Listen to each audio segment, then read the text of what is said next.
আজ একটু অন্যভাবেই মোমো বানাচ্ছি। তো ফার্স্টেই 2 কাপ ময়দা, নুন, চিনি, চিলি ফ্লেক্স আর ধনেপাতা কুচি দিয়ে অল্প অল্প জল দিয়ে একটা সফট ডো রেডি করে 20 মিনিটের জন্য রেস্টে রেখে দেব। এখন ফুটন্ত জলের মধ্যে 1 বাটি সয়াবিন আর নুন দিয়ে সেদ্ধ করব। ভালো মতো সেদ্ধ হয়ে গেলে জল ছেঁকে মিক্সিতে গ্রাইন্ড করব। এবারে কয়েক টুকরো আদা, গাজর, ক্যাপসিকাম আর ধনেপাতা দিয়ে একদম মিহি চপ করে নেব।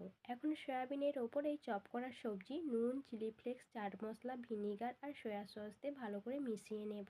এইখানে আমি আর একটা জিনিস দিতে ভুলে গিয়েছিলাম, সেটা হচ্ছে পনির। তো ভালো করে মিশিয়ে নিয়ে পুরটিকে রেডি করে নিয়েছিলাম। এবারে ডো থেকে ছোট ছোট লেচিগুলোকে কেটে পাতলা করে বেলে নিয়ে 1 চামচের মতো পুর দিয়ে মোমোর যে কোনো ভাঁজ দিয়ে নিতে পারো।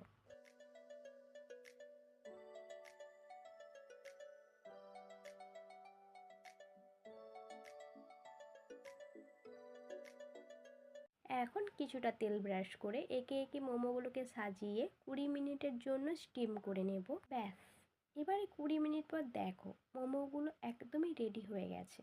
আর এই মোমোর সাথে যদি একটু গরম গরম স্যুপ হয় তাহলে কেমন হয়। তো চলো, এখন পুরোপুরিভাবে রেডি।